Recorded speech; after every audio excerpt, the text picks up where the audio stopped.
Okay తమిళ్లో కూర్చోం.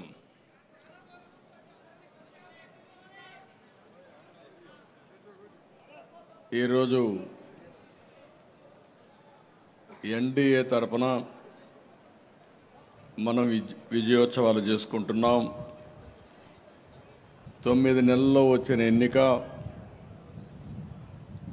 ఓసారి ఎన్నికలు చరిత్ర తిరగరాస్తూ ఉంటాం.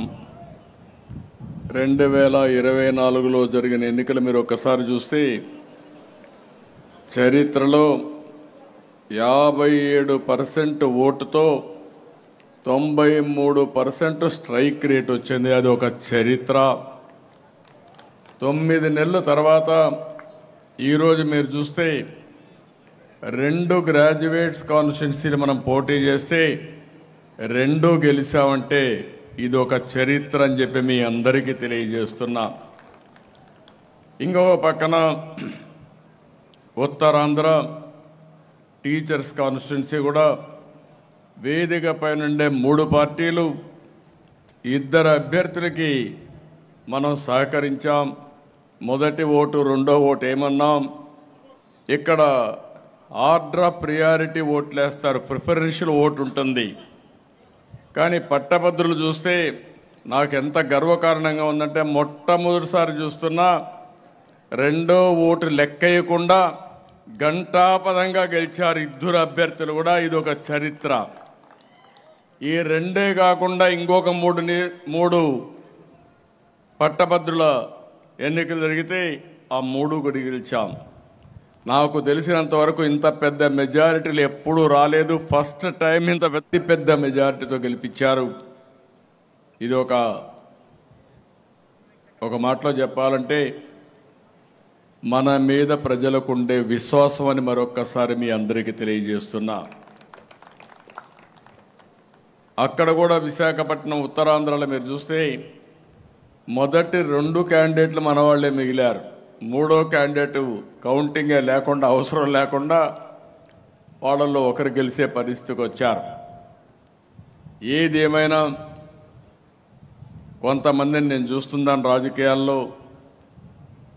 ఎవరైతే పని చేస్తారో వాళ్ళు గెలిపిస్తారు. అది మాట్లాడే ముందు జనసేన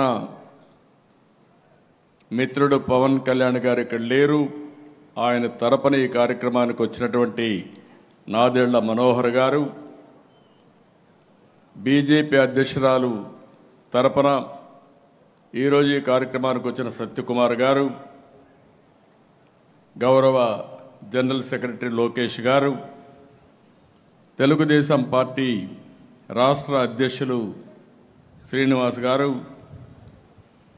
ఆలపాటి రాజేంద్ర ప్రసాద్ గారు ఇప్పుడే చెప్పాడు. ఈరోజు అక్కడ బెస్ట్ ఎగ్జాంపుల్ మీరు ఒకసారి చూస్తే ఆలపాటి రాజేంద్ర ప్రసాద్ మొన్న ఎన్నికలు జరిగినప్పుడు ఈసారి ఇబ్బంది వస్తూ ఉంది కాబట్టి నాదెళ్ల మనోహర్ గారు ఉన్నారు, మీరు సహకరించాలంటే ఒక్క మాట మాట్లాడకుండా పూర్తిగా సహకరించిన వ్యక్తి ఆలపాటి రాజేంద్ర ప్రసాద్ గారు. అదే మరి ఇంకొక పక్కన బెస్ట్ ఎగ్జాంపుల్ మీరు చూస్తే నాదెళ్ల మనోహర్ గారు నిన్న జరిగిన ఎన్నికల్లో వాళ్ళ నియోజకవర్గంలో పనిచేయడమే కాకుండా 2 గ్రాడ్యుయేట్స్ కాన్స్టిట్యున్సీల్లో గెలిపించడానికి చాలా కష్టపడి మాట నిలబెట్టుకున్న వ్యక్తి నాదెళ్ల మనోహర్ గారు. ఈ 2 ఎగ్జాంపుల్స్ ఎందుకు మీకు చెప్పానంటే ఒక్కొక్కసారి మనమందరం కూడా సీటు పోతే డిమారలైజ్ అవుతాం, అక్కడి చిన్న చిన్న తప్పులు చేస్తాం. ఆ తప్పులు వ్యక్తిత్వాన్ని దెబ్బతీస్తాయి. అట్లా కాకుండా ఒక పార్టీ అనేది కొన్నిసార్లు కొన్ని నిర్ణయాలు తీసుకుంటాం. ఆ నిర్ణయాలు గౌరవించినప్పుడు తిరిగి వాళ్ళ గౌరవించే బాధ్యత పార్టీ తీసుకుంటుందని చెప్పి కూడా నేను మీకు తెలియజేస్తున్నా. ఏ పార్టీ అయినా సరే దానికి పాటుపడి పనిచేస్తాం. ఇంకో పక్కన మొట్టమొదటిసారి పేరాబత్తుల రాజశేఖర్ ఎమ్మెల్సీ అయ్యాడు. పార్టీకి సిన్సియర్గా పనిచేస్తా ఉంటే నేను ఆలోచించి చెప్పాను, నువ్వు ఎమ్మెల్సీగా ఉంటావంటే నేను ఉంటానన్నాడు. అక్కడి నుంచి ఆయన పెడితే బ్రహ్మాండమైన మెజార్టీతో మీరు గెలిపించే పరిస్థితికి వచ్చారు. ఇవన్నీ చూసిన తర్వాత మనందరం గుర్తుపెట్టుకోవాల్సింది, ఎప్పుడైనా సరే ఎప్పుడు ఎన్నికలు వచ్చినా ఆ ఎన్నికల్లో అందరం పనిచేయగలిగితే ఎప్పుడూ తిరుగుండదు.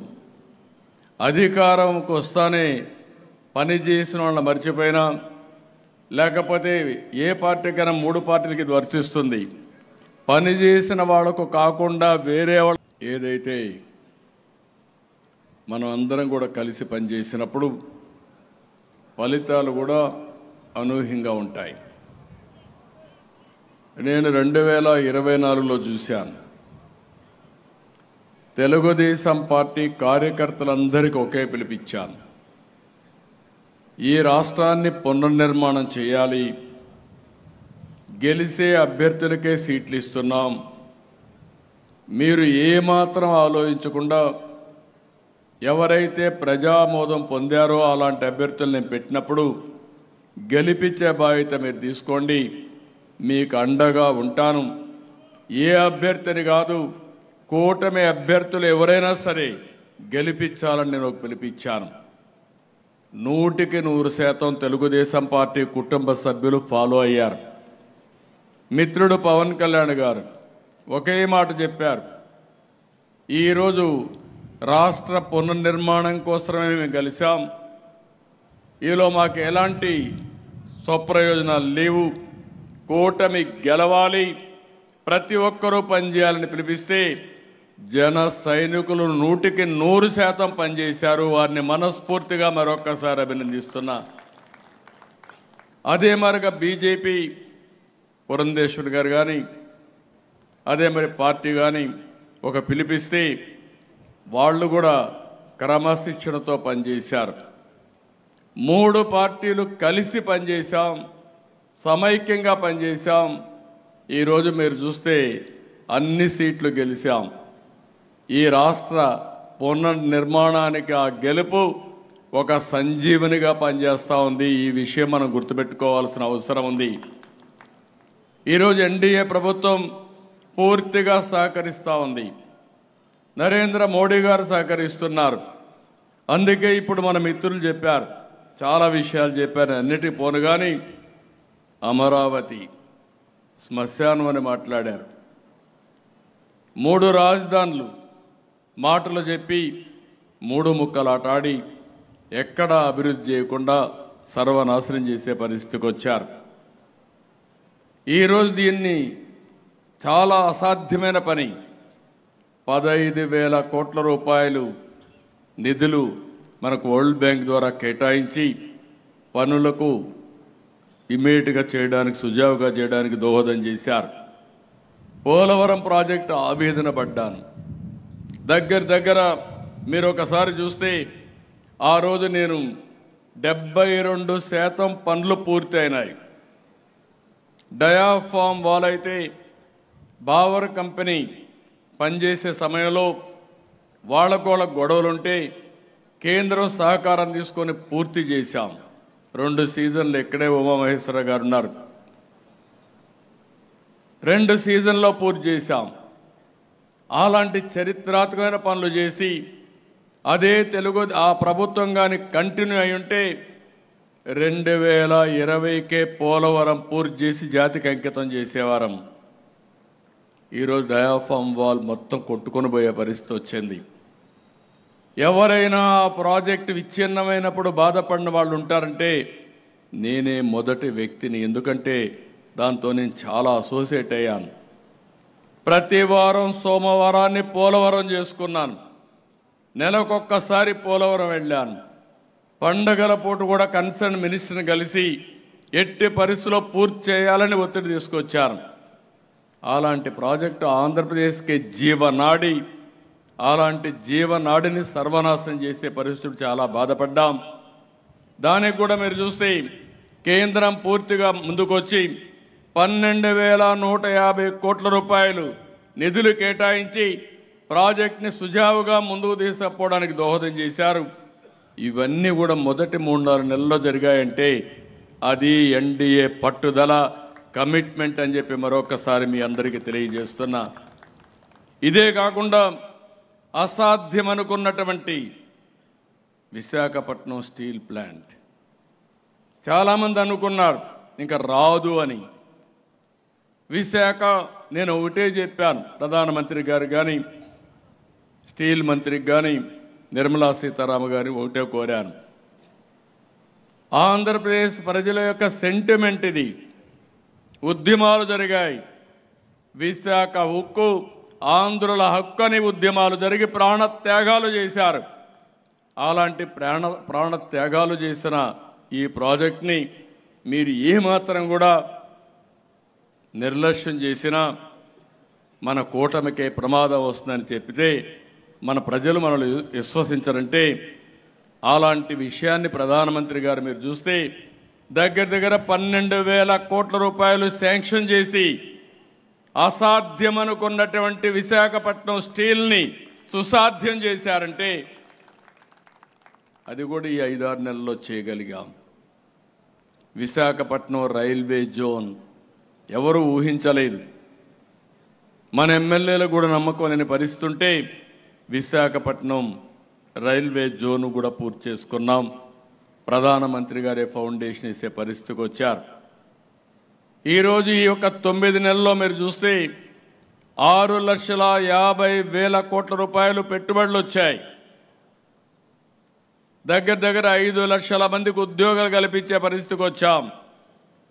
ప్రధానమంత్రి గారు మొన్నే విశాఖపట్నం వచ్చి ఏదైతే గ్రీన్ హైడ్రోజన్ ప్లాంట్కి ఫౌండేషన్ వేశారు, దీని మీద ఏదైతే ఎన్టీపీసీ మన జెన్కో 2 కలిపి 1,90,000 కోట్ల రూపాయలు ఖర్చు పెట్టడానికి ప్రణాళికలు తయారు చేసే పరిస్థితికి వచ్చారు. ఇవన్నీ కూడా ప్రజల్లో ప్రగాఢంగా ముందుకెళ్ళాయి. ఈరోజు జరిగిన ఎన్నికలు మీరు చూస్తే దగ్గర 67 అసెంబ్లీ నియోజకవర్గాలకు సంబంధించిన ఎన్నికలు. ఇప్పుడే సత్యకుమార్ యాదవ్ గారు చెప్పారు, ఆయన చూస్తే ఈ 2 జిల్లాలో అన్ని బూతుల్లో మెజారిటీ వచ్చిందంటే అంటే ప్రజల్లో ఉండే విశ్వాసమే దీనికి కారణం. నేను ఒకటే ఇక్కడుండే మిత్రులందరినీ కోరుతున్నా, మీ ద్వారా రాష్ట్రంలో ఉండే 3 పార్టీల నాయకుల్ని, ఎమ్మెల్యేలని, ఎంపీలని, కార్యకర్తలను కోరుతున్నాను, ఈ ఐకమత్యం శాశ్వతంగా ఉండాలి. ఒకరిని ఒకరు గౌరవించుకునే మంచి సాంప్రదాయానికి మీరు శ్రీకారం చుట్టాలి, కలిసి పనిచేయాలి.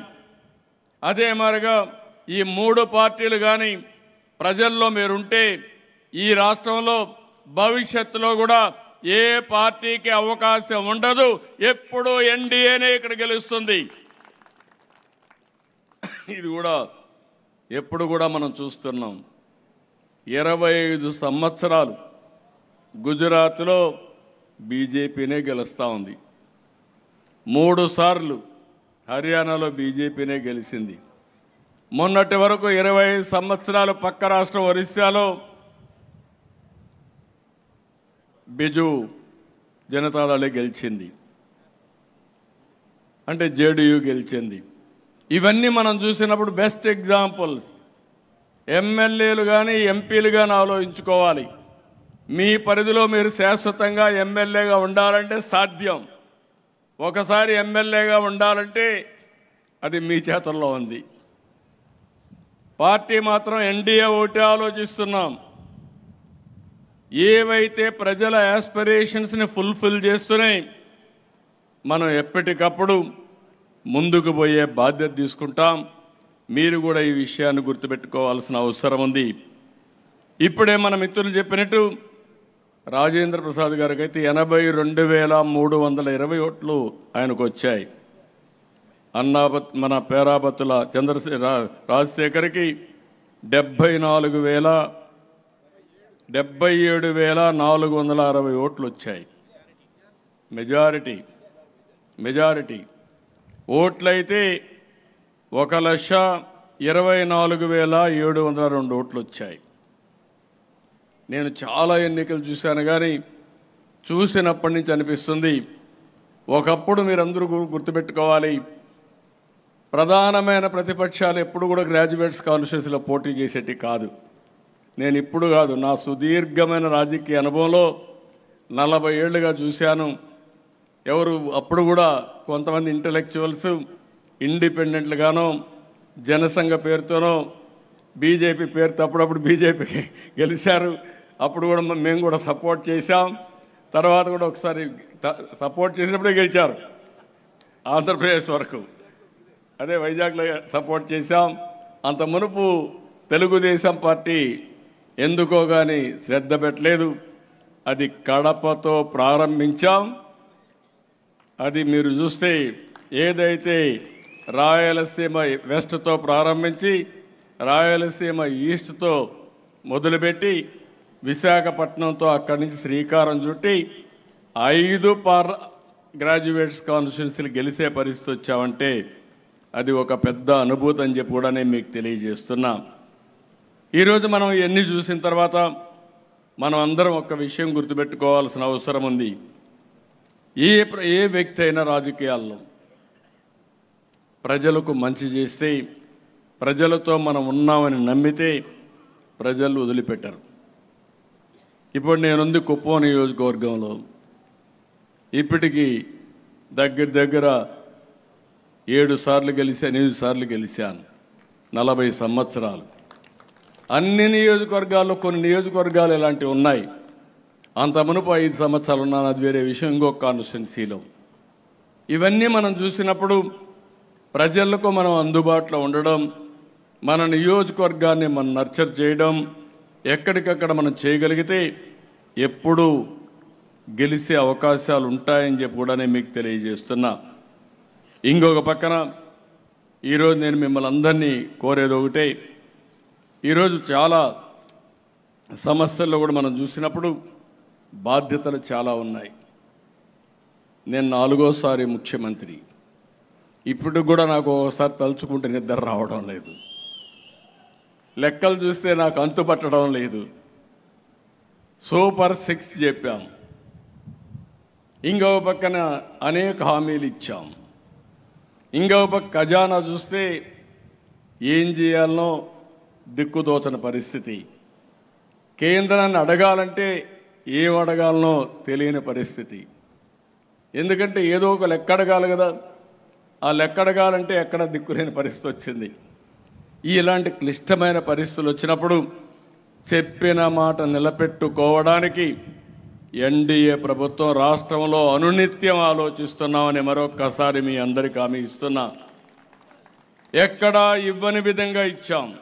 ఇప్పుడే అన్ని డీటెయిల్స్ చెప్పారు కాబట్టి నేను మళ్ళీ పోవడం లేదు. పెన్షన్స్ విషయంలో మొదటి సంతకం పెట్టి ఏప్రిల్ నుంచే అరియర్స్ కూడా ఇస్తామని చెప్పి అరియర్స్ కూడా ఇచ్చిన ఏకైక ప్రభుత్వం ఎన్డీఏ ప్రభుత్వం. ఇక్కడ అన్నా క్యాంటీన్లు పెట్టాం. అదే మరి మిగిలిన మనం చెప్పినట్టు అన్నీ చేసి మళ్ళీ ఏ విధంగా చేయాలని ఆలోచిస్తున్నా. మనం మాట ఇచ్చాం, చెప్పాం, ప్రజలు మన మీద నమ్మకం పెట్టుకున్నారు. అందుకే తొందరలోనే తల్లికి వందనం ఇవ్వాలని, అదే సమయంలో రైతుకి ఇవ్వాల్సిన అన్నదాత రైతుకి ఇవ్వాలని, ఇంకో పక్క మత్స్యకారులకి మనం వాళ్ళు వేటకు పోయే సమయంలో హాలిడే ఇస్తారు. ఆ సమయంలో 20,000 రూపాయలు ఇస్తున్నాం. అది నిలబెట్టుకోవడానికి అన్ని ప్రయత్నాలు చేస్తున్నాం. నాకు ఒక నమ్మకం ఉంది, ఎట్టి పరిస్థితుల్లో వారికి కూడా ఇచ్చి వారి నమ్మకాన్ని నిలబెట్టుకుంటామని మరొక్కసారి మీ అందరికీ హామీ ఇస్తున్నా. ఈరోజు మనల్ని గెలిపించింది గ్రాడ్యుయేట్స్ గెలిపించారు, చదువుకున్న వాళ్ళు గెలిపించారు. అప్పుడు 57% అయితే ఇప్పుడు 67-63%కి వెళ్ళే పరిస్థితి వచ్చింది. అంటే నమ్మకం పెరిగింది. దీన్ని మనం అందరం గుర్తుపెట్టుకోవాల్సింది. ఎవరైతే గ్రాడ్యుయేట్స్ ఉన్నారో వారందరికీ విజ్ఞప్తి చేస్తున్నా, మనస్ఫూర్తిగా కూటమి తరపున మీకు ధన్యవాదాలు తెలియజేస్తున్నా. అచంచలమైన విశ్వాసం పెట్టుకున్నారు. మీరందరూ కలిసి ఓటేశారు. అది నేను గుర్తుపెట్టుకుంటాం. కానీ ఈరోజు రాష్ట్రంలో ఎప్పుడూ రాని విధంగా మళ్ళీ ఒకసారి చెప్తున్నా, ఎక్కడైతే డబల్ ఇంజన్ సర్కార్ ఉంటుందో అక్కడ అభివృద్ధి ఉంటుంది. మన రాష్ట్రంలో డబల్ ఇంజన్ సర్కార్ ఉంది. కేంద్రం రాష్ట్రం కలిసి సమిష్టిగా పనిచేస్తాం. కేంద్రంలో ఎలాంటి ఇబ్బందులున్నా రియల్ టైంలో పరిష్కారం చేసుకుని ఒకరిని ఒకరు స్ట్రెంగ్తన్ చేసుకుంటూ ముందుకు పోయే సాంప్రదాయానికి శ్రీకారం చుట్టాం. దీనివల్ల మెరుగైన ఫలితాలు వస్తాయని చెప్పి కూడా మీకు తెలియజేస్తున్నా.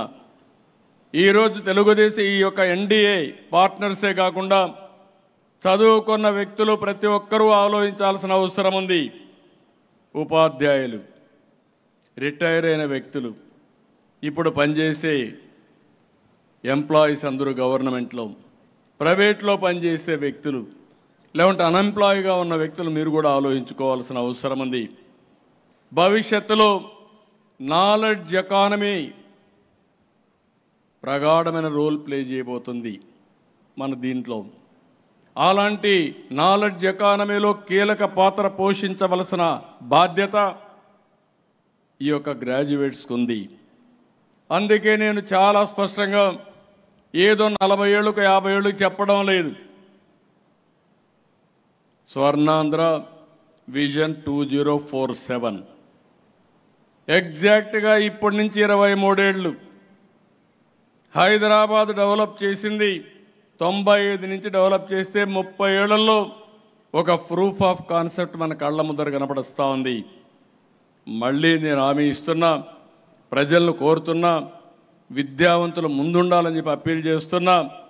2047కి భారతదేశంలో నెంబర్ 1 రాష్ట్రం ఏదంటే దానికి చిరునామాగా ఆంధ్రప్రదేశ్ ఉండాలి.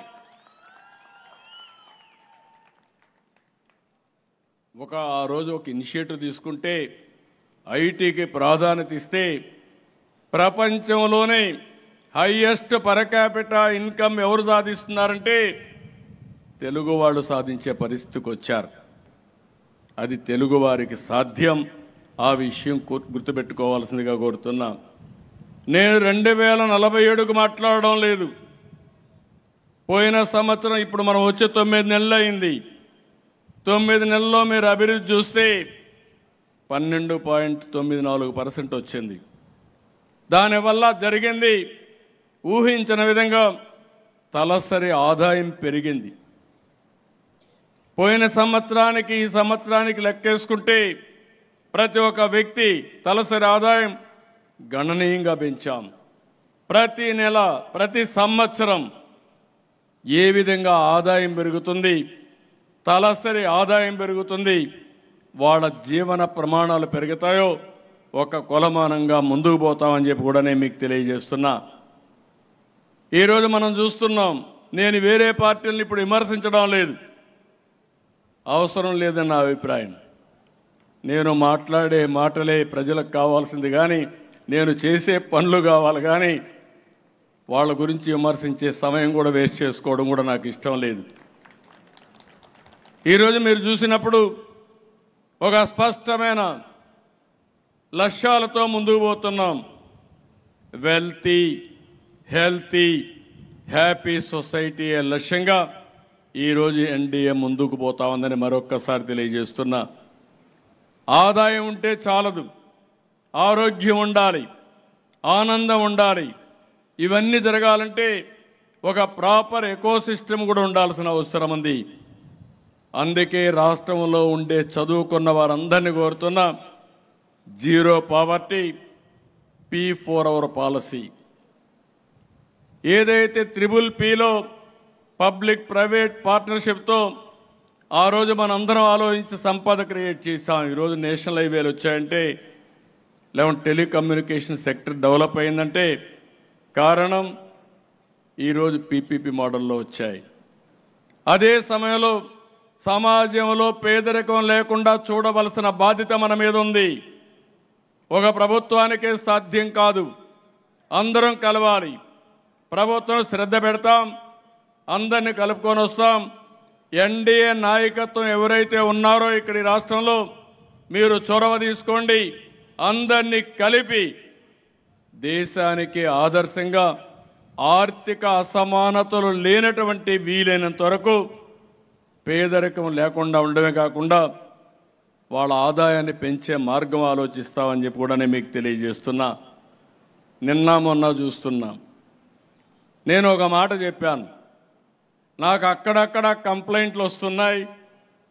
తెలుగుదేశం పార్టీ నాయకులు లేకపోతే ఎన్డీఏ నాయకులు ఒకరిద్దరు అవతల వైఎస్ఆర్ కాంగ్రెస్ పార్టీకి పనిచేస్తున్నారు.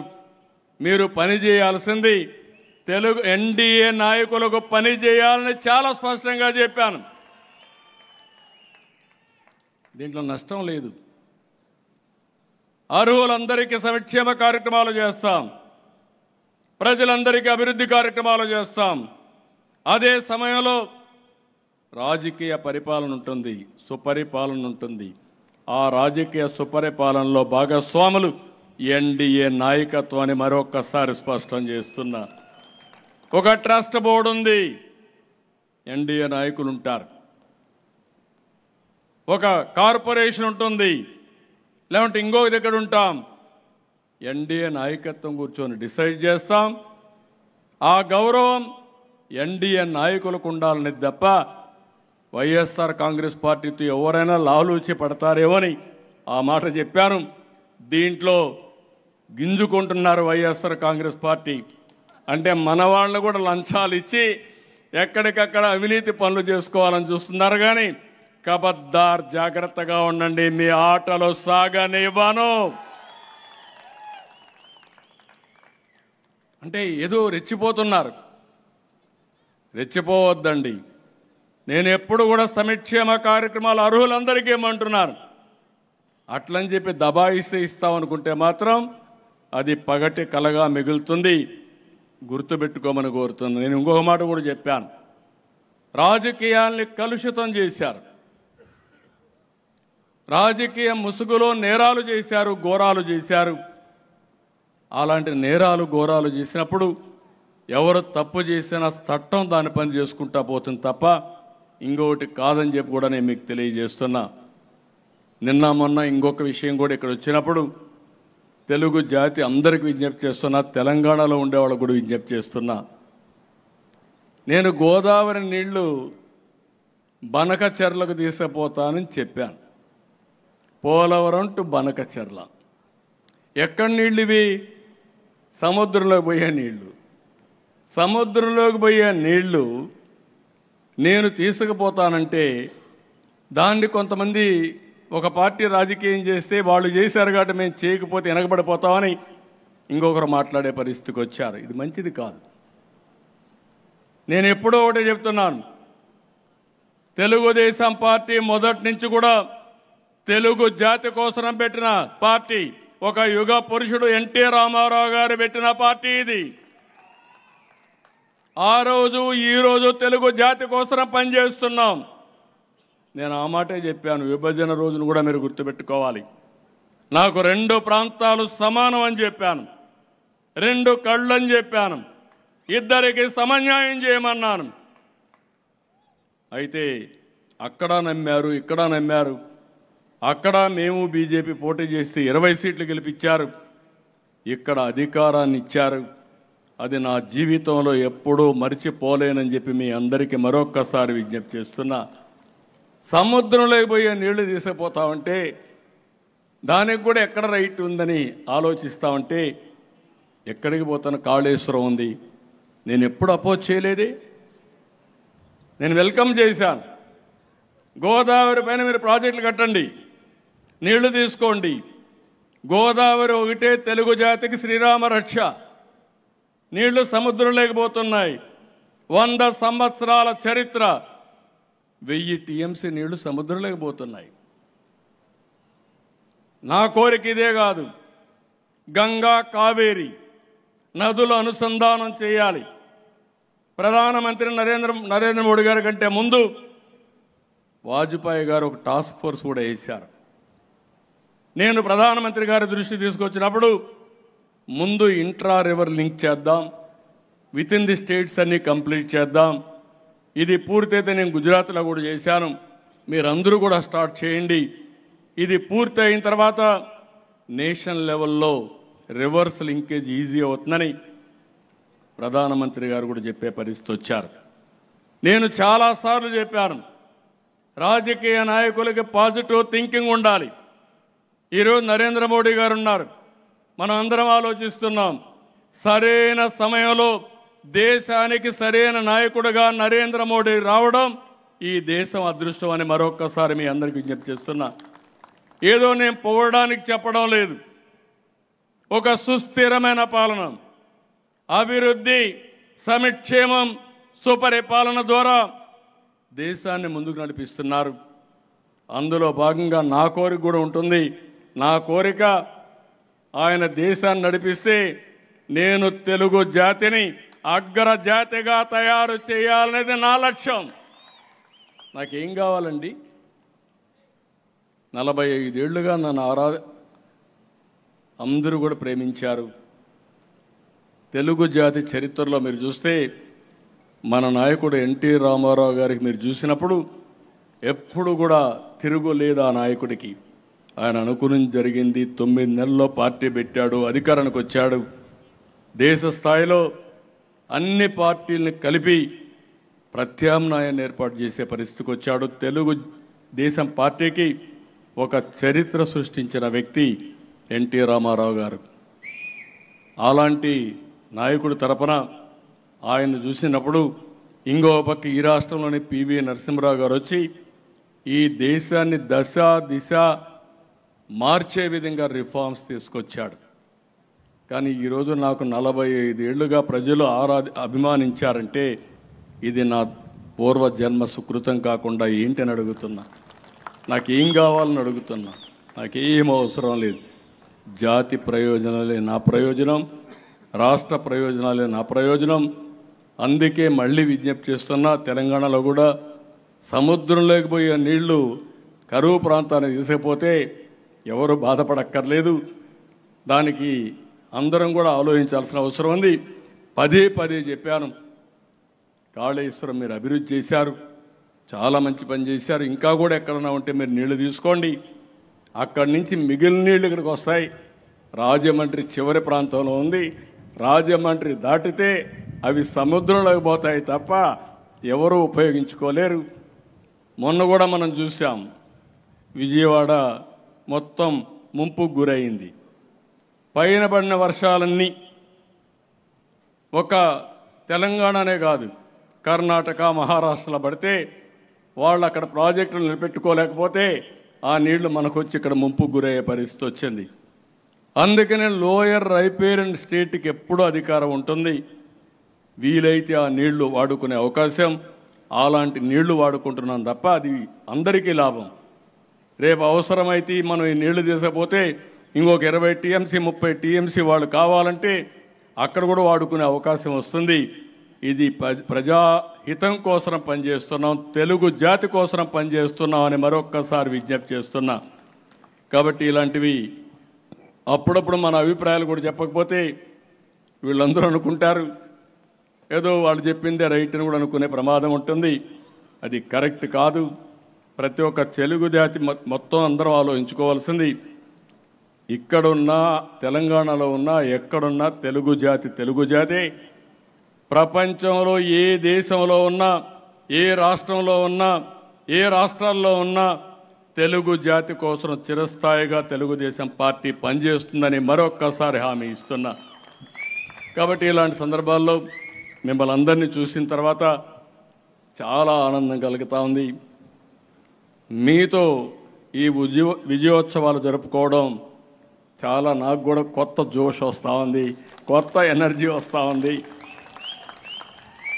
రాబోయే రోజుల్లో మనం అందరం కలిసి ఇలాంటి విజయోత్సవాలు ఎక్కువ జరుపుకోవాలి.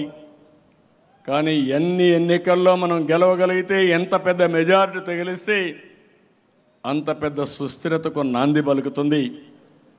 అలాంటి సాధించినటువంటి వ్యక్తులకి ఎన్డీఏ పార్ట్నర్స్ అందరూ కూడా నేను చూశాను మొన్న కూడా. ఎందుకంటే నేను ఎన్నికలంటే అంతవరకు బాగుంటాను, కానీ ఎన్నికల రోజు మాత్రం ఎవరితో నేను కరెక్ట్గా ఉండను. నేను ఒకటే, ఎవరు పార్టీకి పనిచేస్తారో ఆ పార్టీకి వాళ్ళు అవసరం. ఎన్నికల్లో పనిచేయని ఏ కార్యకర్త కూడా, ముఖ్యంగా మా ఎన్డీఏ పార్టీస్కి అవసరం లేదు. నా ఉద్దేశ ప్రకారం అందరం పనిచేయాల్సిందే. తర్వాత మీరు ఏదైనా ఉంటే చిన్న చిన్న ఇవి ఉంటే కూడా సార్ట్ అవుట్ చేసుకుందాం. కానీ ఒక పార్టీ లక్ష్యాలతో మనం ముందుకు పోయాం. 2 ఎన్నికలు చూసాం, 24 ఎన్నికలు చూసా, నిన్న జరిగిన గ్రాడ్యుయేట్స్ కాన్స్టిట్యూన్సీ చూసా. 2 ఎన్నికల్లో బ్రహ్మాండంగా పనిచేశారు, సమన్వయంతో పనిచేశారు, సమర్థవంతంగా పనిచేశారు. అలాంటి ఎన్డీఏ కార్యకర్తలందరికీ పేరు పేరున మనస్ఫూర్తిగా అభినందన తెలియజేసుకుంటూ అందరినీ అభినందిస్తూ సెలవు తీసుకుంటున్నా. జై హింద్, జై ఎన్డీఏ.